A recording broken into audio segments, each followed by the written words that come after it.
Hello lovely, in this video we're gonna give you model answers about keys. Keys! A recent IELTS speaking part 1 topic. I'm Maria. And my name is Rory, and we're here to help prepare you for IELTS speaking and have a little bit of fun along the way. Keys is a super new IELTS speaking part 1 topic. We've never had keys before. Keys. And we're gonna talk about these keys, not like keyboards keys, because they're also called keys.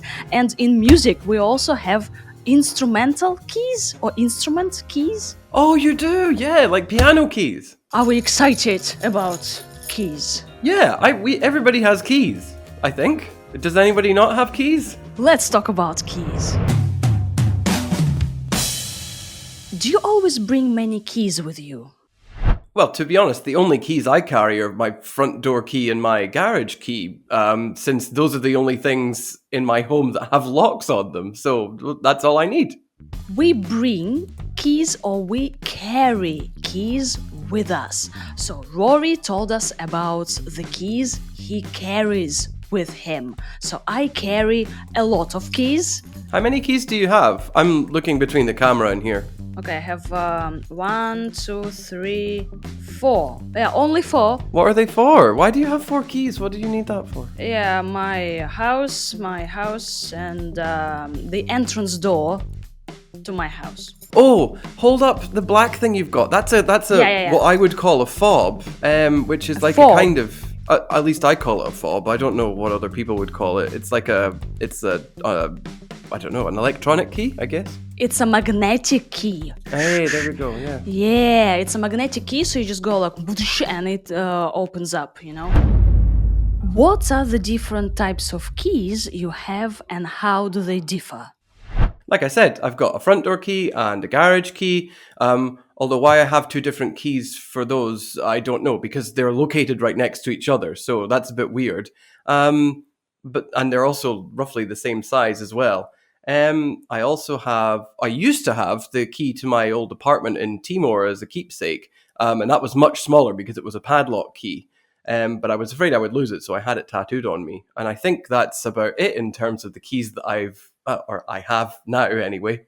Right, and dear listener, you can talk about different kinds of keys. So I use a card key or a key card. Yeah, we usually say a key card, like a card. What does your key card look like? I'll hold up my co-op card. Does it look like one of these? I should point out, this is actually a shopping rewards card, but it's usually this size. Do you have it with you now? No, usually hotels have key cards, but maybe, dear listener, you have a key card, right? But also, like, I have a magnetic key. Do you ever go to a hotel and get a key card and then leave with the key card? Because I do. I have a collection of them. I'm sorry to all hotels I've ever stayed at. And then, like, a key for my front door, like a key for something. You can also have a key ring. So this is like a key ring, right? So Rory, is this like thing that I have here, or I have a tail of a whale? I guess so. A keyring decoration? Help me out here. Yeah, a key ring. And you can say I carry a bunch of keys with me. So a bunch of keys, like some keys for different locks. Also, we have keys for locks, like locks, you know, this thing that we lock. And you can impress the examiner by talking about different types of keys. Magnetic keys, smart car keys. If you drive a car, you might have a smart car key. And also, Rory, do you know what a double-sided key is? Is it one of those keys that's like, it's long and then there's one lock on one side and one lock on the other? Yeah. Is that right? Well, yes, what do you call them? What are the name for different parts of keys? So, if you have any key aficionados, the long part of a key is called the blade, and then the part underneath with the different markings on it is called the biting. So when you talk about a double-sided key, you mean it's got the biting on both sides of it. Oh, Rory, and do you know what a skeleton key is? A skeleton key is a kind of master key that's used to open different kinds of... Well, yeah, look, here, from Wikipedia. It's a type of master key in which the serrated edge has been removed in such a way that it can open numerous locks. Ah! And Rory, are you ready for a joke? Oh, sugar. What type of a key opens a banana? A monkey! A monkey. Okay, what type of key opens a banana? A monkey. Monkey like an animal, but a monkey. Do you remember what we said about dissecting a frog and dissecting a joke? No, I have to explain it. I just have to explain. Yeah, so you can say like I have a front door key, and also how did you pronounce this? Garage? Yes, if you're... I was being annoyed because I kept saying garage, but it's not. If you're British, or if you prefer British English, then it's garage key.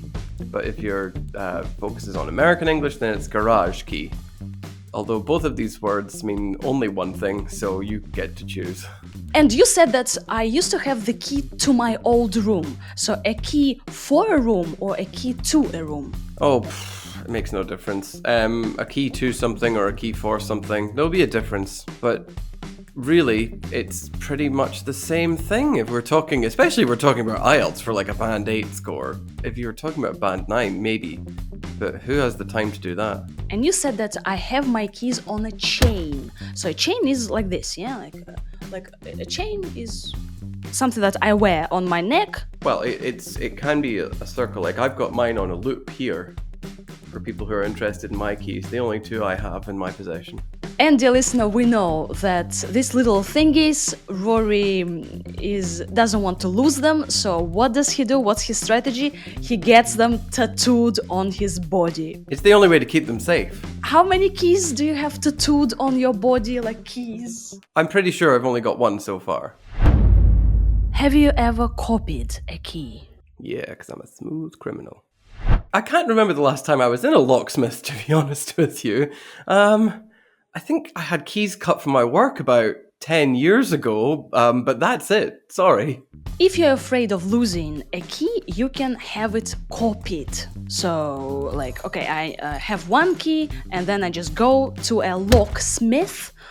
A locksmith is a person who deals with the keys. And you get them cut at the locksmith. So you can talk about getting keys copied, or you can talk about getting them cut. So cut, kind of, they make all these little thingies, yeah? The biting. Come on, if you're aiming for a band 9 score, then you need to know these things. So the ridged part of the key is the biting, and the part along the back that's usually smooth is the blade. And the part that you turn here, I've only seen it in writing, so I don't know how it's pronounced, but it's either called the bow or the bow. I would guess it's called the bow. So I had my keys cut in a locksmith, okay?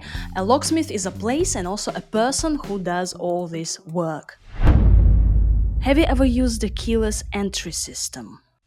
Well, we used to have a keypad on the door of my old apartment in Moscow, although you needed this fob thing, and that's sort of like a key, isn't it? So, sort of yes and no.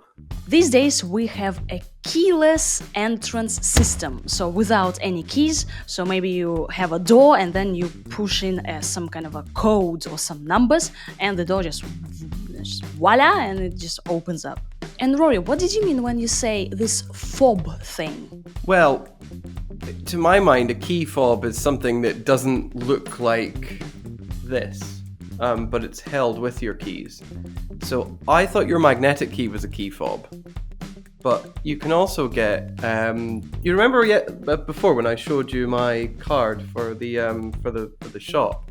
You can also get smaller ones that you put on your keychain, and that's called a key fob as well. So it's possible I'm getting these things confused, but really what it means is something that's smaller than a key, and it's not a key on your keychain with your keys. I said key too many times. To have a keypad on the door, so a keypad is this kind of what? This thing with numbers that you press. Numbers and I guess the hash key and the asterisk key, I guess that's what you would call it. I don't know. What's the oldest key you have in your possession? I think it'll be the one that I mentioned before, which I kept from Timor. It's about 10 years old, actually. It's a padlock key as well. I think I mentioned that. And I think I still have the padlock now that I think about it. I'll need to dig it out sometime and show people. What's a padlock? You told us you have a padlock key. A padlock is... how best to describe? It's like a lock that's not embedded in the door. You can carry it with you and take it off, and you can lock it on different kinds of locks or different kinds of loops. You can get your keys copied. So if you take your keys to somebody, I get it copied, or you can get your keys replaced. Have you ever lost a key and had to replace it? I think I dropped my keys when I was in high school, but it was only the one time, and that's all I can think about, to be honest. And after that, I was locked out of my house. I actually think we had to get the locks changed after that, to be honest. Whoops. A good phrase is to lock yourself out.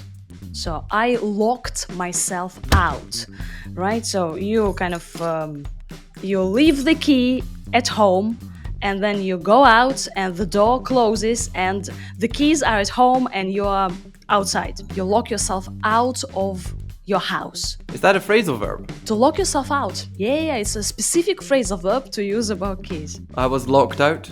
I've left my keys inside my house. I locked myself out. Is it a good idea to leave your key with a neighbor? Well, in my case, it might be and it might not be, because my neighbour is my landlady, so this property actually belongs to her, and I think she would have the keys already, to be honest.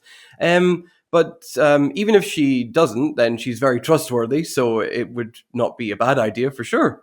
You can leave your keys with your neighbor, your landlady, so the lady who owns the place, for example, but they should be trustworthy. Trustworthy, a person you can trust, you can rely on, right? But not everybody has reliable neighbors. Or reliable landladies. Or landlords. But I do, I'm very lucky. How can you avoid losing your keys? Well, I used to keep mine on a keychain, but I don't really do that anymore because I actually, ironically, lost my keychain. But I always keep them in the same place. They're always in my back pocket or sitting on my desk, and they can only be in those two places. That's all, really. I have a friend who keeps his keys in a bowl, but he's got hundreds of them, so that doesn't really apply to me. So, Rory, you told us that your keys sit on your desk. They kind of like sit. Yeah, I wish I could show you, but I'm worried I'll mess up the camera. But basically, I'm at my desk and my keys are sitting next to me. I would have them in my back pocket, but since we are going to be recording for a solid 2 hours, that would get very uncomfortable. You can keep your keys in your pocket, or you can keep your keys in a safe box or in a bag. Do you always take your keys when you go out?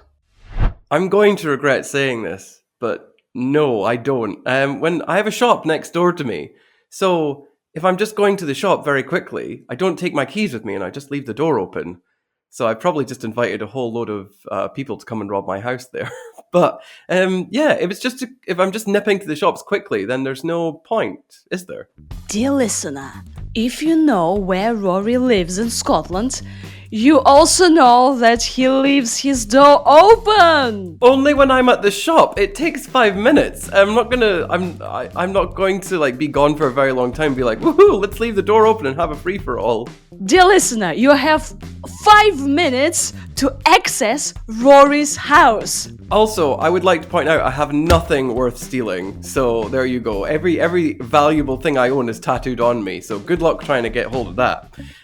But I can't, like, why would anybody break into my house? I own nothing. I own a computer that's 1 million years old and is missing its battery, which anybody who follows me on Instagram will know the story about. Oh, our humble Rory. Oh, so sweet. The only thing you could steal is my heart. Oh, cute. Well, to be honest, only 1,000 people live where I do, and it's not a crime-ridden area, so I am quite confident that I will be okay leaving my door unlocked for 5 minutes. Rory did use a very nice verb to nip to the shop. Nip to the shop. When I nip to the shop, I don't close my door, I don't lock my door. So nip to the shop, just like go to the shop really quickly. I'm really going to regret saying that now, aren't I? But like, it's not so far. I'll be okay, right?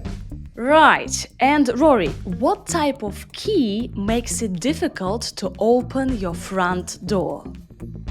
Whiskey. God, a joke made all the more profound by the fact that I live in the part of Scotland where most of the whiskey is made. Did you get this, dear listener? What type of key makes it difficult to open your front door? Whiskey. Whiskey is a... But whiskey. Oh. Cringe. I know it's horrible. I know it's dreadful. It's dreadful. But these are our key jokes. But I think it's time that we locked up this episode, don't you think? Please say yes. Thank you very much for listening. Bye. Bye.